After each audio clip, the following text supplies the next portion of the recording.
Na-stress ka ba? Masama ang epekto ng stress. Well, lahat naman ng mga tao nakakaranas ng stress. Alam mo ba na ang stress ay nagdudulot ng sakit at masama ito sa ating kalusugan? Ano ang mga senyales na stress ka? Base sa research, malalaman na stress ang isang tao kapag nahihirapan sa pagtulog ng mahimbing, paglalagas ng buhok, walang gana kumain, o yung iba naman, sobra-sobra kong kumain. Laging tulala o blanko ang utak. Sumasakit ang ulo, dibdib, tiyan, madaling mainis o kaya sensitive. Madaming iniisip at iba pa. Maraming senyales ang stress. Normal lang na ang stress ay nararamdaman ng bawat isa sa atin.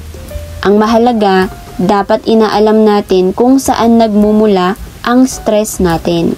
At isipan agad ito ng solusyon. So anong gagawin kapag stress? Piliting magpahinga o matulog dahil yan ang pinakamahalaga na kailangan ng ating sarili. Kumain ng mga nutritious na pagkain. Mahalaga ang healthy diet. Mag-exercise kahit 30 minutes walk every day. Lumayo sa mga bagay na nagdudulot sa iyo ng stress. Sample, yung panonood ng mga negatibong balita, malulungkot na palabas sa TV o kaya K-drama. Naku, umiwas ka muna dyan. Umiwas ka sa mga relatives o friends or mga tao na nagpapastress sa'yo. Humanap ng totoong kaibigan na willing kang pakinggan at iintindihin ka. Kung may kaibigan ka na may stress or nakakaramdam ng stress, iwasang sabihin ang mga ganitong salita. Ang nega mo naman. Dapat positive lang. Nasa mindset mo lang yan. Naku, marami pang mas malaki ang problema kaysa sa'yo. Lakasan mo ang loob mo.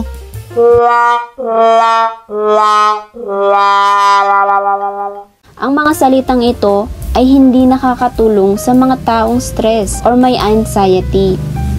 Ang mental health mo ay hindi pareho sa mental health niya. Hindi mo pinagdadaanan ang pinagdadaanan niya.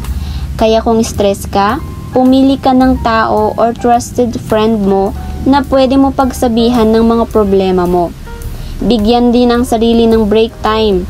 Huwag puro trabaho ang inaatupag kahit alam mong may iniinda ka na. Umiwas sa marites o marisol mong katrabaho. Pwede ka makipag-usap sa iyong katrabaho, pero kung ang pag-uusapan lamang ay chismis, naku, mas mabuti pang lumayo ka na lang, baka kasi umabot pa sa gulo. Importante ang break dahil nakakatanda ang stress, mga mi. Oh, baka tanungin nyo ako kung anong ginagawa ko kapag stress ako o kaya kapag nakakaramdam ako ng pagod at parang walang gana sa lahat ng bagay. Simple lang, kung anong pinapanood mo ngayon sa video na to, yun ang ginagawa ko.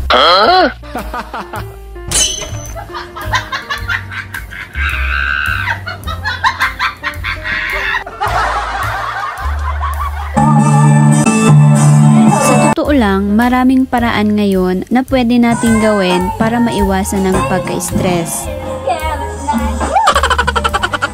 Mostly ang ginagawa ko, minsan natutulog, kumakain, o kaya itong pinapanood mo sa video na to. Ito ang mostly na ginagawa ko kapag nakakaramdam ako ng stress. Nakikipag-meet ako sa mga trusted friends ko na pwede kong pagsabihan ng mga problems ko, mga tao na kaya akong pakinggan at intindihin. Tapos, gagawin namin yung mga bagay na nakapagpapasaya sa amin. Huh?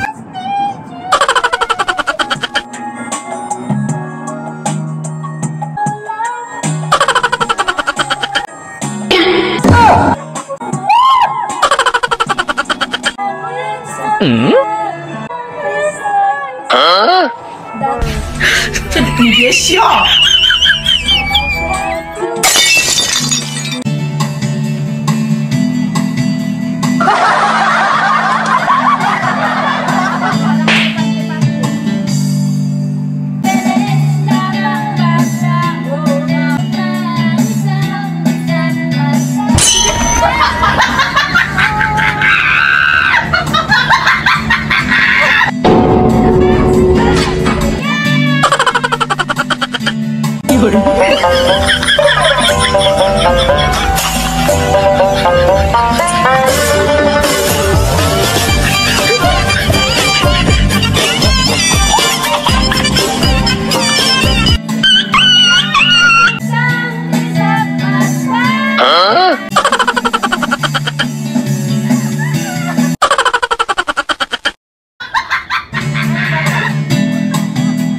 Alam nyo guys, piliin maging masaya sa bawat segundo na andito ka sa mundo. Dahil hindi natin alam kung hanggang kailan tayo sa mundo.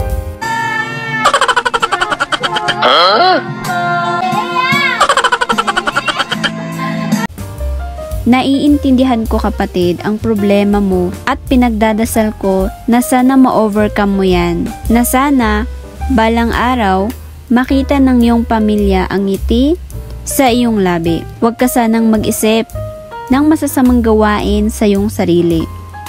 Lagi mong piliin magdasal. Siya ang tunay na best friend natin. Hinding-hindi ka pababayaan kapatid. Saan mang panig ka ng mundo nanonood ngayon, lagi mong tatandaan, may nagmamahal sa'yo at may nagbabantay sa'yo. Enjoy the rest of this video. Hindi man kami marunong kumanta, pero may napasaya naman kami na tawa ng tawa sa likod.